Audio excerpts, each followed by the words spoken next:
We are officially in day 2 of the government shutdown. As a reminder, the longest shutdown ever was in Trump's first term. It was 34 days, and we'll see how long this one goes. Republicans, really at Trump's directive, are refusing to negotiate with Senate Democrats despite needing 60 votes to get this continuing resolution through. Non-essential services have begun to shut down. There have been furloughs at places like the SEC. Other agencies like the FTC are not able to do their work. ICE is still running, though. Ken Klippenstein reported that they prepared for this, so that don't worry, everybody. ICE is still operating and breaking up families and shoving grandpas to the ground and breaking their bones. So we can rest easy knowing that that is still going on. Would have been nice for Congress to have asserted, the Democrats in Congress to asserted their authority over such sort of spending measures before ICE got an FBI-sized budget to carry themselves through this exact moment. Exactly. I mean, this is what we were saying in the spring. They could have used this leverage in the spring to curtail the explosion of the budget for the modern day Gestapo in the United States. To say Roosevelt can't just Project 2025 things that your Congress members voted on. That's not the executive branch's function. And think about this for a second. How much does it undercut their negotiating power right now? When in the spring you had, can you clarify if it was 10 Democrats? I would love just that number on the 10 Senate Democrats, I believe, that capitulated and voted on this. We know that Schumer and Gillibrand were 2 of them because, and Fetterman, of course, but we were speculating at the time that you had these 2 New York Democratic senators. Really, the reporting was that Gillibrand was screaming at the caucus saying, we can't shut the government down. We have to, it was 10. Yeah. Okay, great. We have to shut, we can't shut the government down. She was yelling at the rest of the members. And why would that be the case? Well, one, they have this like blinkered idea, to borrow a word from Sam, that you just got to lay down in the grass and play dead, basically. As you do when you're being attacked by a bear. That's advice from James Carville, who is, by the way, a Palantir advisor. Yeah, and hasn't been relevant in elections since before I was born. But, you know, that's like the best case scenario. But what in reality I think it is that Wall Street hates the government shutdown. It's not a coincidence, in my view, that the 2 New York Democrats in the Senate were in lockstep on this front, because it disrupts the market. You have things like what I mentioned in headlines, that we don't have the jobs report that came out. You have to have estimates from private entities like the ADP to see how this data, what this data actually indicates. Inflation data is not going to be able to come out. It's been disrupted.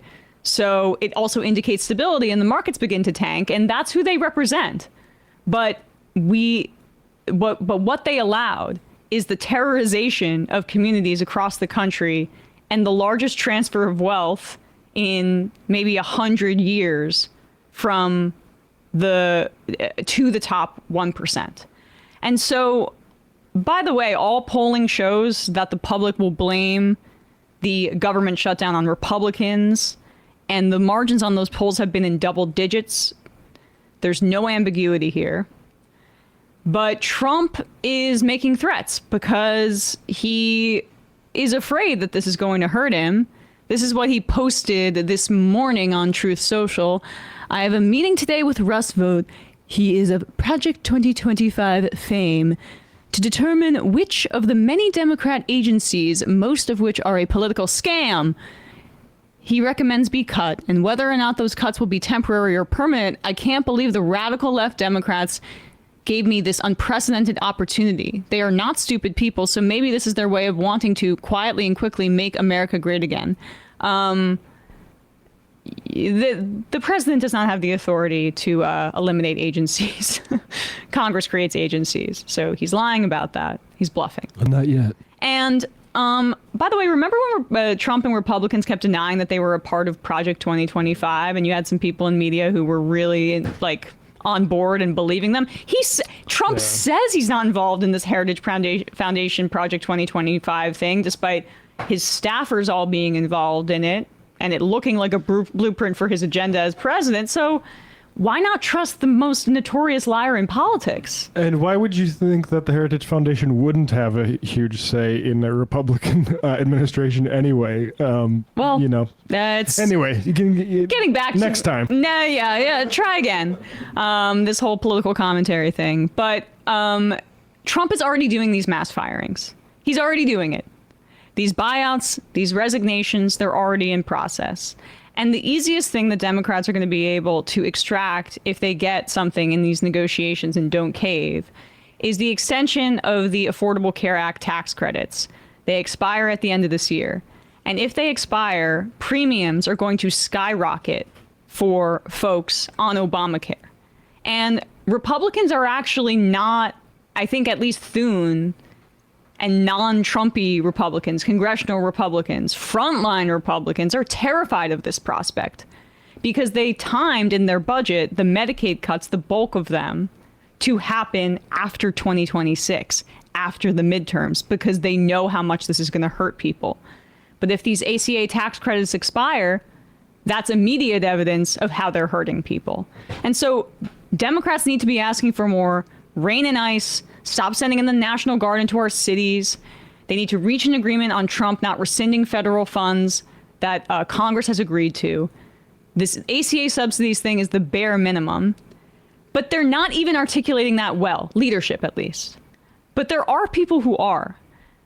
And if you were like an alien that came down from another planet, and I guess for some reason you had like an understanding of electoral just run with this for a sec. Electoral if I went into politics, if I went into another alien world, I would look at their political system. Right. Okay. Well, it's just this is a very strained hypothetical, but it's like, say you could understand politics and you were like, who, but you didn't know for some reason who the leaders of the Democratic Party were.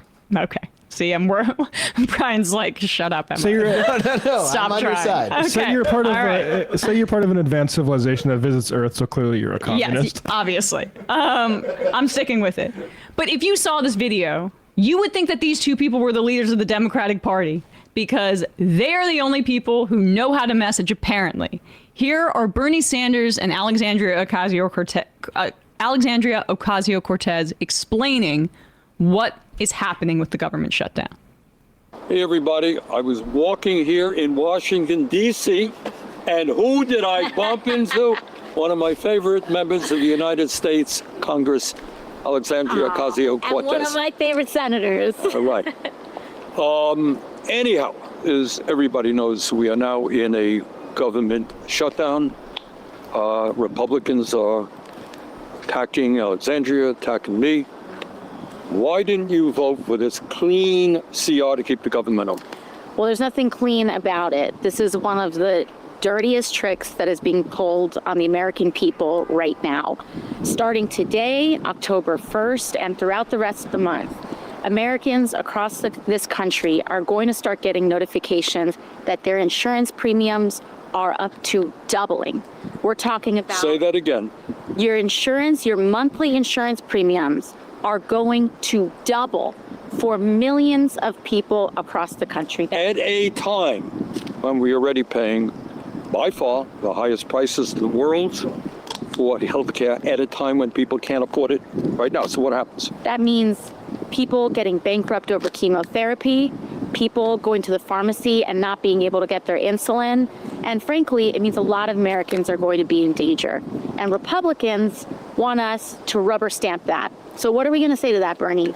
Well, I'll tell you, it's not only be in danger. Let's be clear. And it doesn't make me happy to have to say this, but there have been studies out there that when you combine doubling premiums for the ACA and then throwing 15 million people off of Medicaid and the ACA, the result is, according to studies at Yale and the University of Pennsylvania, 50,000 low-income, working-class Americans will die every single year.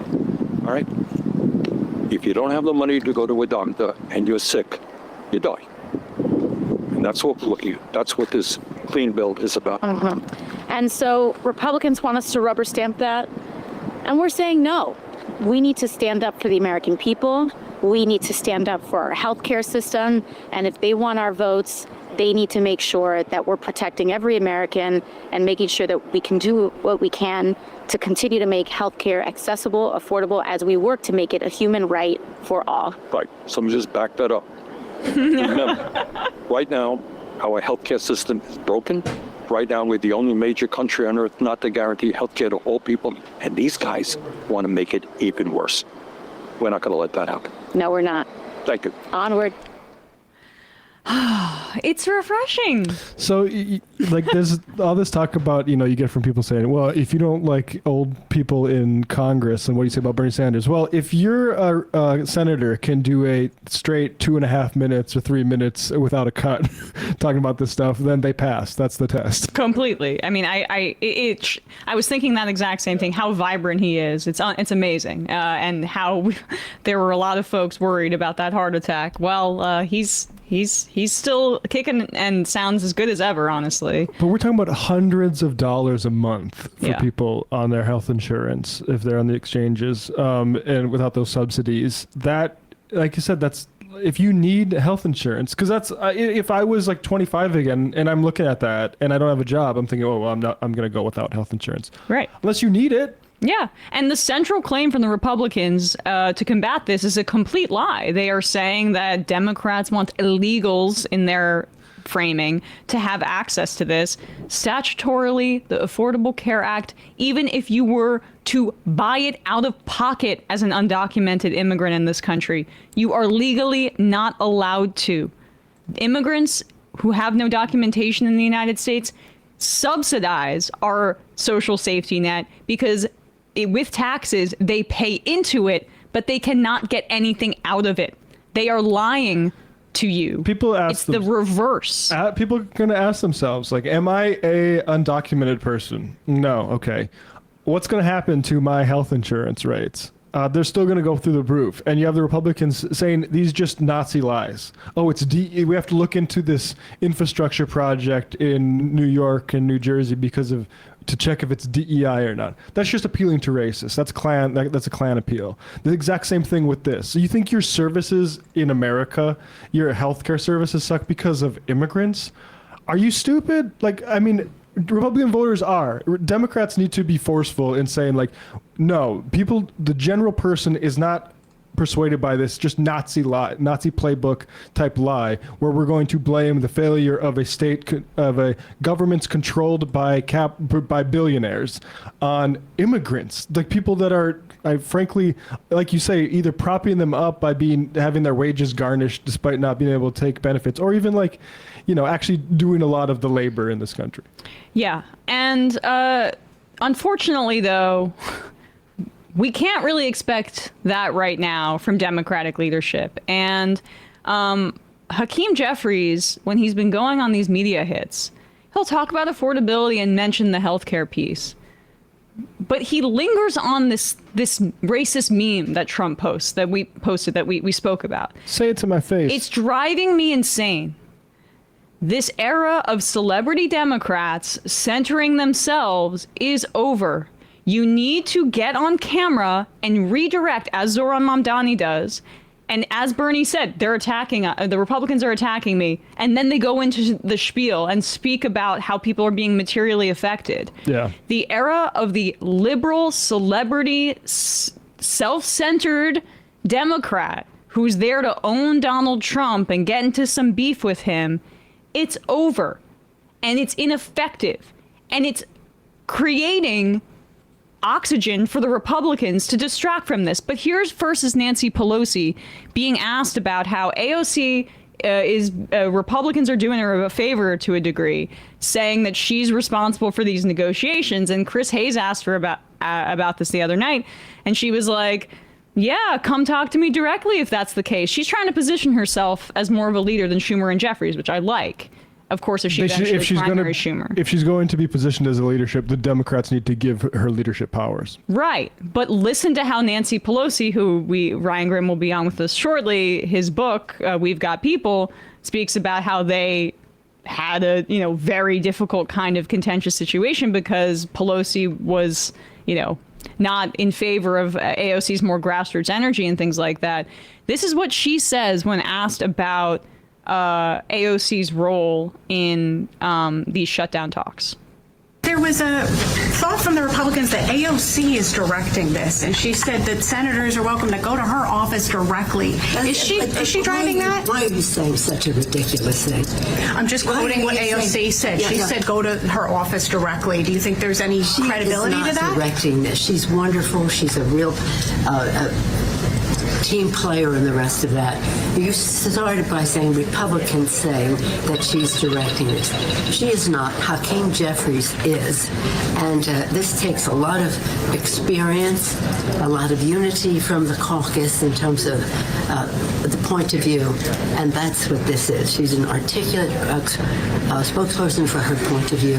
Hakeem Jeffries is leading this.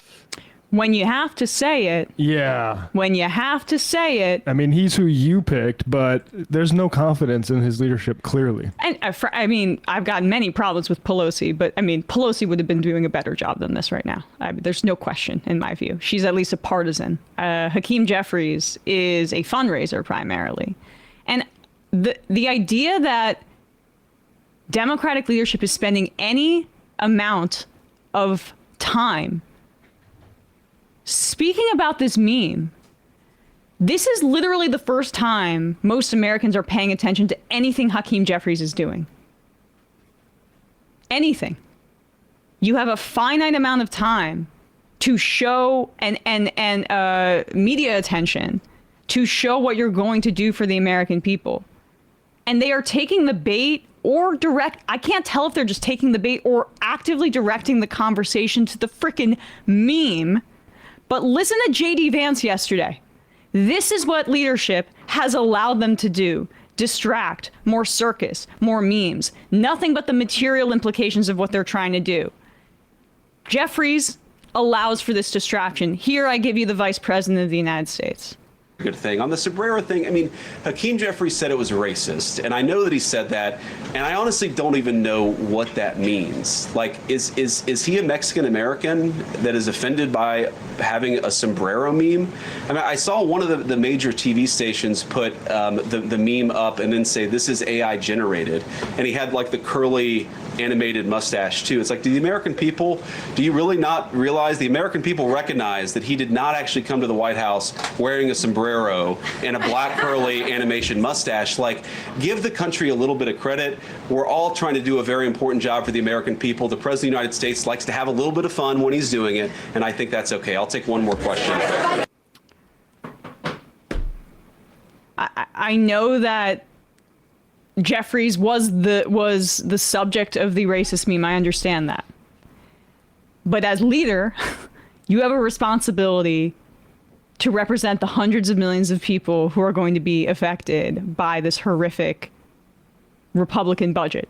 And you have to use every opportunity to communicate that. You get one quote in this. They're ill-equipped. This is from yesterday. AP, the Democrats embrace a shutdown fight in a rare moment of unity against Trump. We need unity, Pelosi says, right? So you get one quote, Leader Jeffries. You're going to get one quote. And what's that going to be? In a press conference, Jeffries offered a harsh message to the president. What's that message? What was it about? The next time you have something to say about me, don't cop out through a racist and fake AI video. When I'm back in the Oval Office, say it to my face. And then what happened? Was that 4 times he mentioned himself in one quote? Then he got invited into the Oval Office, and Trump had Trump 2028 hats there, and he got a nice little photo op with Hakeem Jeffries, and we are where we are now. So again, you had one opportunity to get a quote in a place like the AP, which is going to set the record across, because that's just reran and paper across the land. Yeah. And you made it about say it to my face, and not Americans' health insurance premiums are going to double. That is from say for instance, $350 to $700. Maybe mention that. And not the personal slight against you and how people should take it. Yep. I mean, it's Zoran has been attacked in the most racist, vile ways, and but he never lingers on it. Never. He had that one emotional speech where he spoke about those death threats, and that was it. He's always redirecting it back to what he's going to do for New Yorkers. You see the contrast in what how Zoran messages things, AOC, Bernie, leftism versus this liberalism, a hollow ideology that is about individuals and markets and capital and is ill-equipped to handle the responsibility of beating fascism because we can only do it as a collective. No one cares about your personal beef with Trump, and it's distracting from us all coming together to fight this. He in that mention when he was talking about the racism, he says, Zoran said, on the people that I love, and I try not to talk about it because the function of racism, as Toni Morrison says, is distraction. So maybe read Toni Morrison, who you claim, like I imagine Hakeem Jeffries probably thinks he represents like the legacy of Toni Morrison or some shit. Read her. Yeah. Also, say it to my face. Is this an 80s like John Hughes movie? Yes, that's where Hakeem Jeffries' head's at right now. Hey folks, don't forget to hit the subscribe button and check out our daily show. We do it every day at 12 p.m. Eastern for about 2.5 hours. We even take phone calls. You should check that out.